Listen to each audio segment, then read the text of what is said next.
The following presentation is part of the Technology and the Corporation Conference Series, sponsored by MIT's Industrial Liaison Program. And co-founder of Twine Health. John studied biomedical engineering prior to going off to medical school and studying at BU, after which he came to MIT to do his master's and PhD in health information technology at the Media Lab.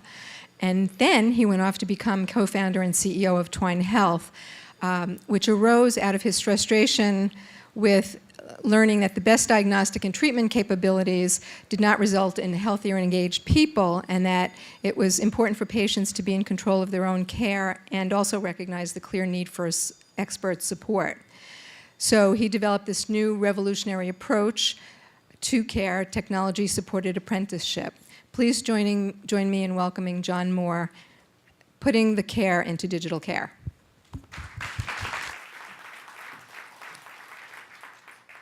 Hello, everyone. Thank you for having me. My intent in this talk is to reflect a little bit on the past decade of digital health and where we are now and some of the misguided paths and some advice on those that are working in primary care and disease management and other areas of healthcare on where the future of digital health might be headed. I left practicing medicine almost a decade ago out of total embarrassment for the fact that we focus so much time on diagnosis and treatment, and we're outstanding at that, but then we just cross our fingers and send patients out into the black hole of the world and hope that things get better. But the reality is today is plagued by chronic disease. It's not the acute illness that we can fix with a pill or a shot. It is something that is incredibly social and incredibly intertwined with lots of different issues that people are dealing with. And they really need a new kind of support to succeed. And in the world of digital health, for the past decade, there's been a lot of hope and dreams that we can apply the same kind of consumerism and the same kind of technology development to this field and magically get the same kind of results that we get in either banking or travel or music, where it's much more about ease and entertainment. Well, in healthcare, it's a much different psychological experience. So through this past 10 years, we've had ups and downs of very exciting things like Google Health coming out years ago, or Microsoft Health Vault, or these other technologies that we thought were going to be the savior to pull all this data together and just fix our problems. And one thing that I have up on the screen right now is just a study that was conducted and completed back in January from Scripps out in California, and they called it the Wired for Health study. And it was for patients with diabetes and hypertension and arrhythmias and other issues. And their approach really was that consumerism type of approach. Let's give people all these sensors, let's help them measure themselves, and let's connect them to the existing healthcare system. And that will fix things because now we have the data, and now people have an app to use. And unfortunately, it didn't show any economic benefit or any outcomes benefit. And I don't want to put this work down. I really like the people that are doing this work. I think they have the right intentions, the right path. But I think it is an example to illustrate the piece that's missing. And the piece that's missing is that today's crisis is really about patients being marginalized. It's about them not having self-efficacy and not being able to communicate and get help and collaborate with healthcare teams. They don't want just a number of apps and devices to glom onto their problems and solve it on their own. That the future here, we believe, based on our years of research, is really about a new kind of healthcare experience that certainly leverages this new set of data, but it may be not as important as we think it is. What might be the most important part is new methods of collaboration between patients, family members and friends, providers, and new entrants into this area. Coaches, I term them, but the industry tends to call them extenders. They're patient navigators, health coaches, new breed of social workers. Those that can really help people in the time between visits to overcome the challenges that they're up against, to build self-efficacy, and to change their their role in the healthcare system.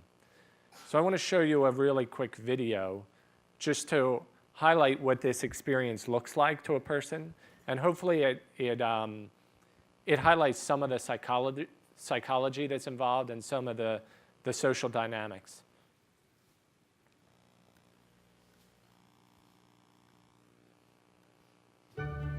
You know, I really like to lower my blood pressure. Great, let's make a plan.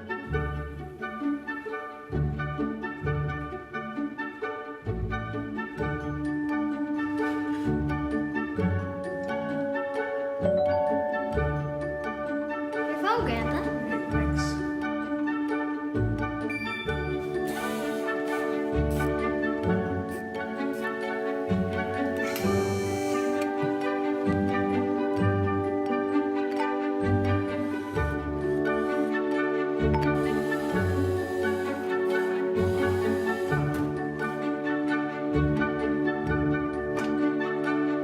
There we go.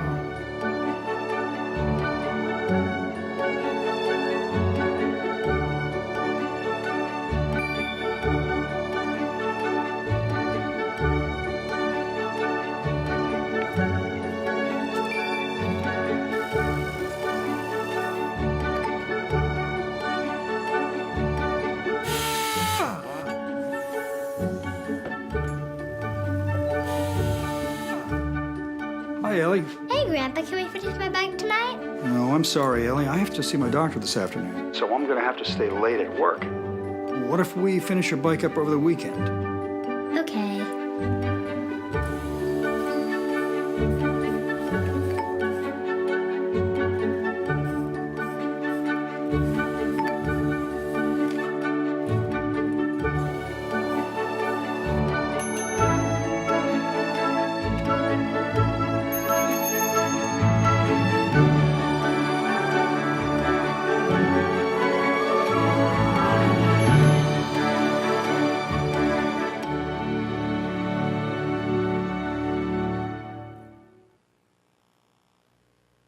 So this experience that Tony has, it certainly involves all of those things that we talk about in digital health. It has his pedometer and his wireless blood pressure cuff and an app and all of these different pieces, but that's not what he's focused on. The psychology of having a chronic disease is very different. Most people, if you ask them, do you want to get this disease under control, they'll tell you face to face that they do. But the reality is if you ask them, if someone else goes and asks them afterwards, they say, well, I don't even really know what that disease is all about. I don't know what impact it's having on me. I have a lot of things going on in my life that are more important. And if you rank this in a priority of 1 to 10, it's probably about 9 or 10. But what they do hate is their experience with healthcare today. How disempowering it is, how inconvenient it is. And they do know that they need to do something about their health, but it's just incredibly hard. But this experience with Tony and his coach, Laura, and his primary care doctor, who you don't actually see in this interaction because the primary care doctor needs to have a lot fewer interactions with the patient. They bless the plan and think about the diagnosis and treatment, but really the core of it is, how do I make this fit into my life and how do I succeed? And how do I revel in my successes with the people that matter to me, like my granddaughter or my son, who are really the people helping me to drive the change? And in this new experience, the co-creation of a plan is something that is really key to success. In the world of digital health, we tend to apply things to people a lot. We tend to try to protocolize them and get them to follow rules. And people's natural instinct is to rebel against that. But if you can find subtle ways, or not so subtle ways, to actually involve them in the plan creation process, then they have agency in that, and they have ownership, so that as technology helps to support them or remind them, it's not some annoying alert now, but it's a welcomed reminder, right? Very different framing of that. So that those tools that then help Tony on a daily basis are not Pavlovian conditioning, but instead real learning tools, helping him to see the associations between his actions and its outcomes. You can't imagine how many times in our studies and in our current work, we have patients come to the doctor and say, "Doc, you know, I stopped eating those potato chips so much, and I saw the difference, and I believe it now." And you've got doctors banging their heads against the wall who have been talking to patients about medication adherence and diet change for a decade and have had no progress. But then all of a sudden, the patient has an experience where they can interact and learn and communicate, and suddenly they come to that realization in a week. And that's just inherently how we learn, especially as adult learners in health. It's called situated learning theory. We don't learn through didactics. We don't learn through reading materials and applying them to ourselves. Certain people do, more academics do, but the average population learns through trial and error. We learn through seeing things to believe them. And it becomes internalized, it becomes sustainable behavior change, as opposed to something that's exerted upon people, which is typically very short-lived. And then the convenience is huge.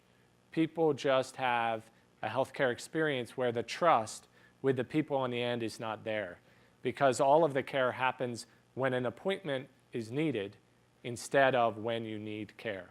But when you can reverse that, and when you can be there for people as they need it, because you're not relying on office visits anymore, you're relying on a shared plan, a shared set of goals, and really fluid communication tools, you can be there for people right when they need it. And with this, people succeed. They succeed at an alarming rate that is sometimes conceived to be not medically possible. So we published 2 randomized controlled trials in our work here at MIT. One was with the Massachusetts General Hospital, where we achieved a 26-point drop in blood pressure in 3 months. The norm in blood pressure control is a 6-point drop in a year. 100% of the patients achieved goal blood pressure in that 3 months. Normally in primary care, about 30% of people reach goal in a year. And this is a feedback loop that happens. People change behavior in their health in about 2-week epochs. But in healthcare, we deliver care in 3 to 6 month epochs. So as soon as you miss that opportunity with a patient, they don't see a benefit, they lose interest, they move on to other things, and you get no feedback loop. But if your interaction with people in the beginning is every few days, and they do something, they see the benefit, you discuss it with them, all virtually, all with very little overhead, you get successes, you build momentum, you generate interest in then working on further things and creating more and more better and better outcomes along the way. Same thing with diabetes. We published a study with the Joslin Diabetes Center with a 3.2 drop in hemoglobin A1C in 3 months. That's potentially believed to be medically impossible before, because your hemoglobin A1C is a measure of your blood glucose control. The sugar causes damage to your red blood cells, and you can see that in laboratory tests. But red blood cells live for 3 months, so normally you don't see much of a change in hemoglobin A1C for 3 months. And then maybe 6 months, 9 months, you start to see it. But the involvement of the patients, the kind of medication adherence that they had, changes in their behaviors were so significant that this is about 400% better than primary care today in diabetes. And it's not our software. Our software is just a tool. It is an important part of it. The digital health is part of it, but there's a new kind of care delivery that's important here as well. And that's really the most important point that I'm trying to make here is when we think about the future of digital health, we need to think about it not in isolation. We need to think about it as part of a social dynamic, as part of a psychological experience. To design a really exceptional experience takes an understanding of those people and how they interact, and how technology is one of those agents of change in there. And that's how you get really fundamentally differences. And what we're unfortunately seeing is if you just take the technology part of it, it's not linear. It's almost a hockey stick, where there with the technology on its own, it gets almost no benefit. And then only when you start to change the models of care and the people involved and augment it with the technology do you get this really significant benefit. I'll highlight just two more things about this to get a little more data-centric of what kind of impact this can have, and then open it up for discussion. I'd really like to have more time to discuss these things with people. So here's an analysis of one condition, hypertension, getting a little bit deeper on what matters in healthcare and what kind of different interventions are having an effect there. So normally in patients with high blood pressure, under the care of a physician, and I'm a physician, and I provided the same level of care when I was a physician, and that's what drove me to do this. No matter how hard you try, because of the constraints of the tools and the care paradigm that you work in, you only get about 30% of people to goal in a year. And it costs a lot of money. It's physician time, right? Physicians are expensive, and it's synchronous time. So we always need to schedule it. We need to be in the same place. That's expensive. And the results aren't great, so there's a lot of downstream care, hospitalizations, ER visits, all of that. Health coaching and this field of new extenders is growing. And there are some great studies out there, and some of the best studies in the world show in hypertension that you can get about 56% of people to goal by the end of the year. Great improvement, almost 200% improvement, but it costs more money, unfortunately, because now you have the doctors and the health coaches, and the health coaches aren't quite scalable enough to really have the cost of that human capital offset the cost of what you're saving on the ER visits and hospitalizations. But if you can get the patient much more involved, that allows the coach to scale much more extensively and allows you to get much better outcomes. So across, I think we're operating in excess of 1,000 patients now in this cohort. We're getting about 86% of people to goal in a year's time. And the coaches are able to manage about 3x the number of patients. And so the combination of that increased efficiency and decreased human capital cost and better outcomes yields to dramatically lower healthcare costs. And when you're talking about how many diabetics and hypertensives and asthmatics and COPD patients we have in this country, you're talking in excess of hundreds of billions of dollars in impact if we can operationalize this kind of change. And technology is the key to being able to scale these new models of care. And then the immediate follow-up question is always, how durable is this effect? People live with chronic diseases indefinitely. Sometimes we can get them off of medications and do some disease reversal.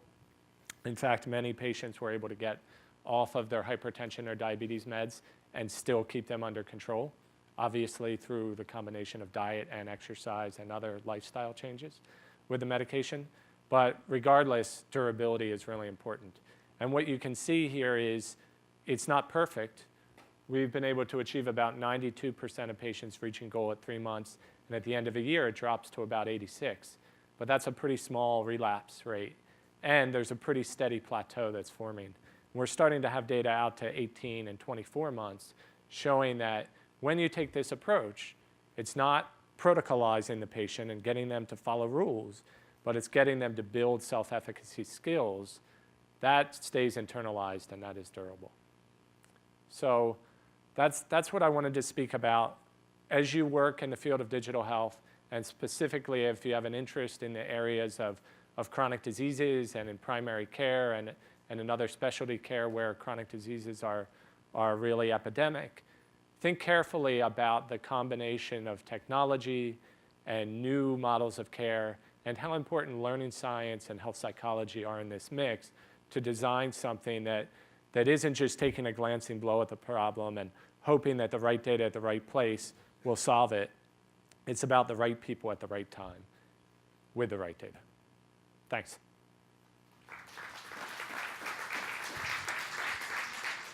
Thank you, John. We have some questions.